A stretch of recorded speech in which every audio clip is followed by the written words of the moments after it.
আল্লাহর সাথে শিরক করা। পৃথিবীতে সবচেয়ে বড় পাপ আল্লাহর সাথে শিরক করা। ভারত, বাংলাদেশ, পাকিস্তান এমন মাটি যে এতে চলে শিরক একবারে বন্যার মতো। আমাদের দেশে তো শিরকের অভাব নাই। দেশ ট্রাভেলস গাড়িটা ছুটলো, ঢাকা থেকে আসছে চাঁপাইনবাবগঞ্জ। তা আমি সন্ধ্যার সময়তে আলো জ্বালালো। আমি বললাম, এই ছেলে, শোনো, তুমি সন্ধ্যা হওয়ার সাথে সাথে তোমার গাড়িতে বাতি জ্বালালে, আলো দিলে কেন? তখন বলছে যে বসে বলেছেন সূর্য ডুবার সাথে সাথে আলো জ্বালাতে হবে। সূর্য ডুবার সাথে সাথে আলো জ্বালানো হিন্দুদের কাজ। শিরক দিয়ে দেশ ঘেরা। স্বামী মরার সাথে সাথে আমাদের মহিলাদেরকে নাকফুল গয়না খুলে দিতে হবে। নাকফুল গয়না খুলে দেওয়াটা হিন্দুদের কাজ। শিরকে দেশ পরিপূর্ণ হয়ে আছে। তুলসী গাছ তুলে ফেলা যায় না, ক্ষতি হতে পারে, তার নাম শিরক। জুতা পায়ে দিয়ে ধানের উপরে হাঁটা যায় না, তার নাম শিরক। আপনার মা কুলাতে চাউল ঝাড়ছিল, আপনার ছেলেটা গিয়ে লাফ দিয়ে কুলার উপরে চড়ে নিয়েছে, তখন আপনার মা বলছে, হাট ঘিনঘিনা, এখানে কুলাতে পা দিতে হয়? আপনার মা বলতে পারে যে শর্ত, এখন আমার ঝামেলা করিস না, কাজ করছি, তাড়াহুড়া করছি, এই কথা আপনার মা বলতে পারে। কিন্তু কেন বললো ঝট কুলাতে পা দিতে হয়? কুলার উপরে আপনার ছেলেটা চড়ে বসে থাকে, এটা ঠিক। যখন আপনার মা বলবে তখন আপনি বলবেন, আব্বু কুলার উপরে চড়ে বসে থাকো, আব্বু এবারে চড়ে বসে থাকো, দুই পা দিয়ে চড়ে বসে থাকো। এক্ষুনি যে গাড়িটাতে আসলাম ওই গাড়িটার মালিক বলেছে, কি যেন বলছে, ডাস এক উপরে এটা কে পা দিয়েছে, তখন ও অকথ্য ভাষায় গালি দিচ্ছে। তো আমি বলছি, ওটাতে পা দিয়ে বসে থাকো। কারণ ওতে পা দিলে নাকি তার রুচির সমস্যা। আমার দেশের মহিলা ফরজ গোসল হলে ওরা আর সকালে কোনো কাজ করে না, ভাত রান্না করতে পারে না। আরে সকালে ফরজ গোসলের প্রয়োজন হলে কিছু করে না, হিন্দু মহিলারা আগে নদী থেকে গোসল করে আসে, চুলার চতুর্দিক লাগে, এটা হিন্দুদের কাজ।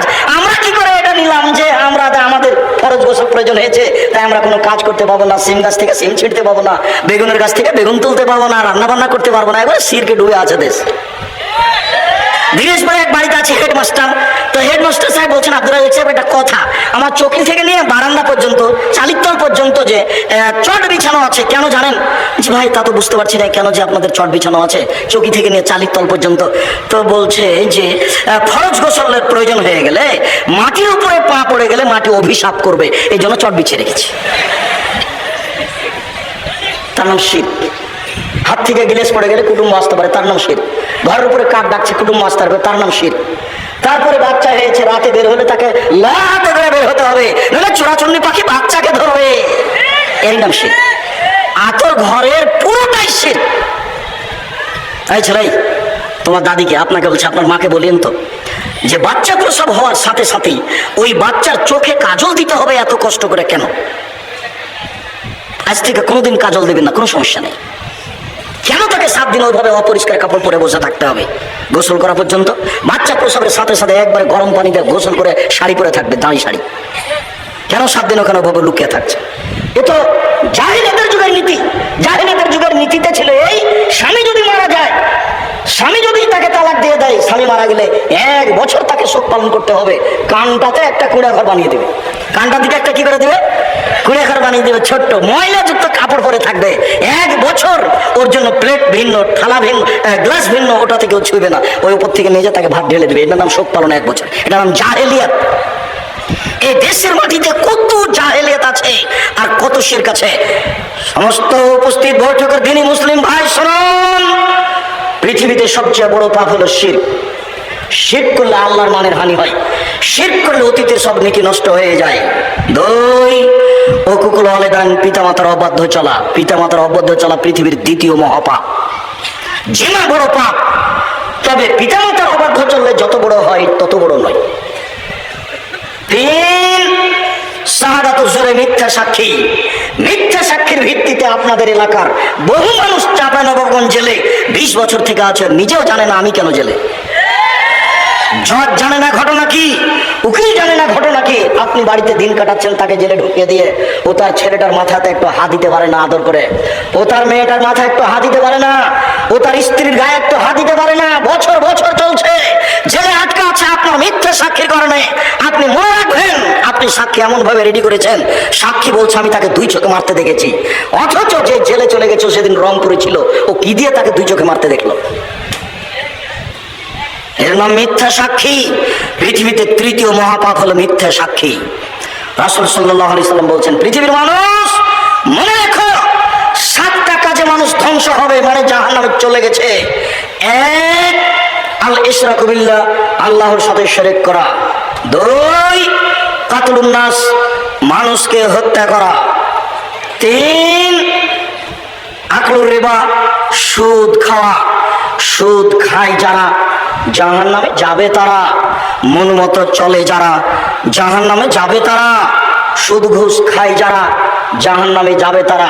কিস্তিতে টাকা তোলে যারা জাহান্নামে যাবে তারা। মন মতো চলে যারা জাহান্নামে যাবে তারা। আমি আব্দুর রাজ্জাক বিন ইউসুফ, আপনার বাড়ির মানুষ। আপনাকে আমি ভিক্ষে করে খেতে বলিনি, তবে ভিক্ষে করে খাওয়া যায়। আপনাকে আমি বলেছি চকলেট বিক্রি করে খান, কলা বিক্রি করে খান, সুদের উপরে টাকা নিয়েন না। এরকম ইন্স্যুরেন্সে চাকরি করিয়েন না। এদেশের মাটিতে এমন কোন এনজিও নাই যেখানে চাকরি যায়, সব সুদের সাথে জড়িত। এদেশের মাটিতে এমন কোন ব্যাংকিং ব্যবস্থা নেই যেটা সুদমুক্ত, যেখানে চাকরি যায়। ব্যাংকে টাকা রাখা আর স্বেচ্ছায় চাকরি করা দুটো এক নয়।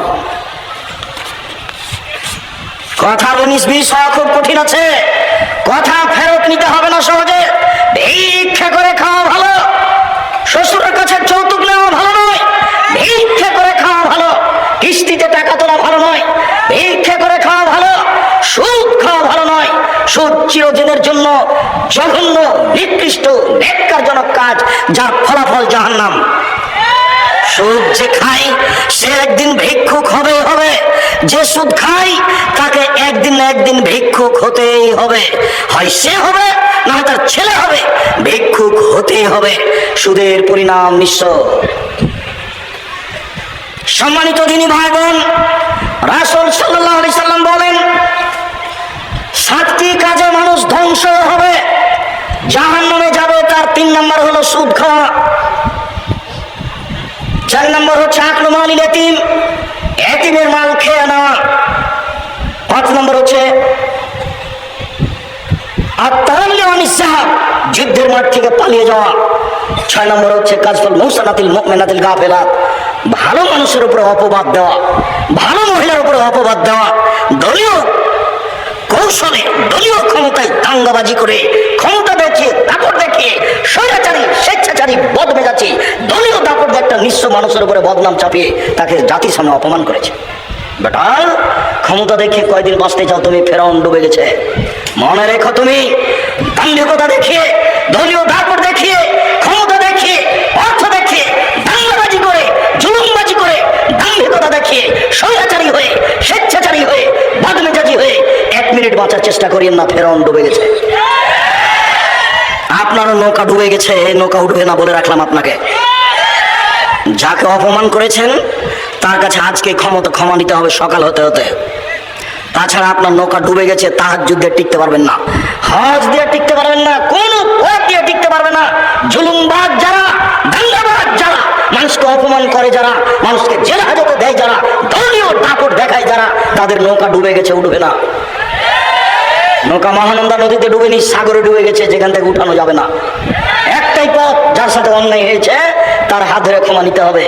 1 থাপ্পড় রিকশাওয়ালাকে মেরে আপনি জান্নাত কিনতে পারবেন না তাহাজ্জুদ পড়ে। রিকশাওয়ালাকে থাপ্পড় মেরে, নিরীহ মানুষকে অপমান করে তাহাজ্জুদ পড়ে আপনি জান্নাত কিনতে পারবেন না, অসম্ভব। বিচারের মাঠে যখন বিচার আল্লাহ শুরু করবেন, তখন বিচারের সূচনাতেই তিনি বলবেন, আজ কোন মানুষের কোন উপকার করতে পারবে না। একচ্ছত্র মালিকানা আমার, আইনাল জব্বার, আইনাল মুতাকাব্বির, আনা মালিকুল আমলাক। স্বৈরাচারী, স্বেচ্ছাচারী, বদমেজাজি, অহংকারী, দাঙ্গাবাজারা কোথায়? আমি আজকে রাজাধিরাজ। এই কথা বলে বিচার শুরু করবে। মাটির মানুষে থাকবেন একবারে নির্ভর হয়ে। আপনার বাপ হলো মাটির তৈরি, আর আপনি হলেন শুক্রকীট, ঘৃণিত খারাপ জিনিস, গন্ধময় জিনিসের তৈরি। আমার বাপ কিসের তৈরি? মাটির তৈরি। আর আমি হচ্ছি একটা নিকৃষ্ট, খারাপ, গন্ধময় জিনিস, শুক্রকীটের বীর্যর তৈরি। আমার কেন এত ক্ষমতা? আমি কেন মানুষের সামনে জুলুমবাজি করি? কেন মানুষকে দাপট দেখাই? আমার বাপ মাটির তৈরি, মানে মাটি হয়ে যাব। আর আমি হচ্ছি শুক্রকীট, একবারে পচা, দুর্গন্ধময় জিনিসের তৈরি, যাতে গোসল করা লাগে, যাতে কাপড় অপবিত্র হয়ে যায়, তা দিয়ে আমি তৈরি। আমার কেন এত ক্ষমতা? আমার কেন এত দাপট? আমার তো ভিত্তি ভালো নয়। আমি যেখান থেকে এসেছি, ও গায়ে কাপড়ে লেগে গেলে কাপড় কাঁচা লাগে, বোঝা যায় না কথা? আমি এই কথা বলিনি, এই কথা আল্লাহ বারবার বলছেন কোরআন মাজিদ, এই কথাই বারবার বলছে যে তুমি কেন অহংকার করো, তোমার বাপ মাটির তৈরি আর তুমি বীর্যের তৈরি, তোমার অহংকারের কি আছে? তোমার অহংকার সাজে না, তোমার দাম্ভিকতা সাজে না, তোমার জুলুমবাজি সাজে না। সম্মানিত দিনী ভাই বোন, জাহান্নামের জন্য অপেক্ষা করিয়েন না। পৃথিবীর 3 শ্রেণীর মানুষ জাহান্নামে যাবেই। 3 শ্রেণীর মানুষ জাহান্নামে যাবে। এক, মদবানুর খামর, যারা নিয়মিত বিড়ি, তামাক, জর্দা, সিগারেট, গুল, নেশাদার দ্রব্য খায় পান করে, তারা জাহান্নামে যাবে। আজ থেকে এই সারা চাঁপাইনবাবগঞ্জে, এই দেবীনগর থেকে নিয়ে, সুন্দরপুর থেকে নিয়ে, আপনার যত আছে, টিকলির চর থেকে নিয়ে, নমপুর থেকে নিয়ে যত এলাকা আছে, সব এলাকাতে আর কোনোদিন বিড়ি সিগারেট বিক্রি হবে না। সেদিন যেমন বলে গেছি যে ডুলি বিবি শব্দটাতে পেশাব করে দিয়ে উঠো, ডুলি বিবি শব্দ আর কোনোদিন ব্যবহার করবো না। 20-30 বছর পরে কেউ যদি বলে ডুলি বিবি, তখন আর একজন বলবে ডুলি বিবি কি গো? তখন আমাদেরকে বুঝাতে হবে অনেক দিন আগে ডুলি বিবি প্রথা ছিল, বরের সাথে যুবতী মেয়েরা যেত ঢং করে সাজ করে, সেইটার নাম ডুলি বিবি। এখন এটা বাদ করে চাঁপাইনবাবগঞ্জে বিবাহের শুরু থেকে শেষ পর্যন্ত একটা কাজও যায় না, সবই হারাম। 32 বছর থেকে বলছি, কে এখন পর্যন্ত দাঁড়িয়ে আমাকে বলে না যে না এটা ঠিক? সাহস হবে কোথায়? সবই যে খারাপ, একটা যে জায়েজ নয়, একটাও জায়েজ নয়। সবাই মিলে বউ দেখতে পারে না, এটা হলো হারাম। বায়না প্রথা, বায়না করে তার হাতে টাকা দিবে, এটা হলো হারাম। থোবড়া, সারা গ্রামের লোক মেয়েটার মুখে ক্ষীর দিচ্ছে, আরে বউয়ের মুখে ক্ষীর দেয়, এই মেয়েটা সারা গ্রামের বউ হলো কি করে? বেটা গায়ে লাগে না কেন? গায়ে কি সবই পুজ? সবই পুজ নাকি? একটু রক্ত নাই? আপনারা এসে ঠিক বলেছেন, আর এমন কথা বলেন কি করে? জবাব দিতে হবে। আমি জবাব দেওয়ার জন্য প্রস্তুত। এই নীতিতে শুধু প্রস্তুত নই, এই নীতিতে পেশাব করে দিতে প্রস্তুত। নীতি জাতি থেকে উঠিয়ে দেবো, চাঁপাইনবাবগঞ্জ জেলা থেকে বিদায় করে দেবো। 2 যুবতী মেয়েরা সারা রাত গীত গাইবে কণ্ঠস্বরে, আর থোবড়া খাওয়াবে সারাদিন, সারা রাত সব গ্রামের লোক এসে বসবে, তার সামনে ক্ষীর তুলে দেবে। আশ্চর্য নোংরা নীতি। আমি বলেছিলাম কাজী সাহেবের ওই খাতাকে টয়লেট পেপার হিসাবে ব্যবহার করতে হবে পেশাবের জন্য, পায়খানার জন্য। কেন? ওতে আছে 4টা সাক্ষী। তখন ওই কাজী সাহেব আমার উপরে খুব খেপে গেলেন, সম্ভবত মানিকগঞ্জ থেকে। আমাকে তখন আমি বলছি, না খেপছেন কেন? শুধুমাত্র জেনা প্রমাণ করতে কয়টা সাক্ষী লাগে? পৃথিবীতে আর কোনো কাজে 4টা সাক্ষী লাগে না, শুধুমাত্র জেনা প্রমাণ করতে 4টা সাক্ষী লাগে। আল্লাহ নবী বলেছেন, একটা বিবাহ বৈধ হওয়ার জন্য বাপ লাগে, 2 জন সাক্ষী লাগে। উকিল বাপ হারাম, চিরদিনের জন্য হারাম। উকিল বাপ চিরদিনের জন্য হারাম, চিরদিনের জন্য হারাম, কিয়ামত পর্যন্ত হারাম উকিল বাপ। উকিল বাপই নাই। খুলনাতে, চট্টগ্রামে, বরিশালে উকিল বাপই সেদিন থেকে বাপ, আর আসল বাপার বাপ নয়। ওই উকিল বাপি সেদিন থেকে বেটির বাড়ি যাবে, বেটি উকিল বাপের বাড়ি যাবে। এখন নাকি বাপ বেটি হয়ে গেছে। চাঁপাইনবাবগঞ্জের মতন গ্রামের সবাই নাকি চাচা, তো কার সাথে পর্দা করবে? গ্রামের সবাই নাকি ভাই, তো কার সাথে পর্দা করবে? পর্দা করার কেউ নাই। এখন এর বাড়ি ও যায়, ওর বাড়ি আসে। সালাম তো ভুলে গেছে, বলে আব্দুল রাজ্জাক আছো গো, এ বলে ঢুকে যাচ্ছে, অথচ এ বলে ঢোকা হারাম। আসসালামু আলাইকুম, দরজায় গিয়ে সালাম দিতে লজ্জা পাই। 999 জন লোক লজ্জা পায় আমার সামনে যারা বসে আছে। আজ থেকে নীতি পরিবর্তন করেন, করতেই হবে। এর নাম আত্মার সাথে জিহাদ। আজ থেকে এই বৈঠকে যত মানুষ বসে আছি, আর কোনোদিন বাড়ির দরজায় গিয়ে বলবো না যে আমাদের মা খালেদা মা আছো, এ কথা বলবো না। দরজায় বলবো আসসালামু আলাইকুম। বলা যাবে না ইনশাল্লাহ? বলছো না কেন? একটু লাভ দিয়ে ভুলে যায় না, বলো ইনশাল্লাহ, ইনশাল্লাহ। আর যদি কেউ সালাম ছাড়া ঢুকে যায়, তাহলে কি করতে হবে? বাইরের দরজায় যান, বাইরের দরজায় যান, ওখান থেকে সালাম দিয়ে ঢুকেন।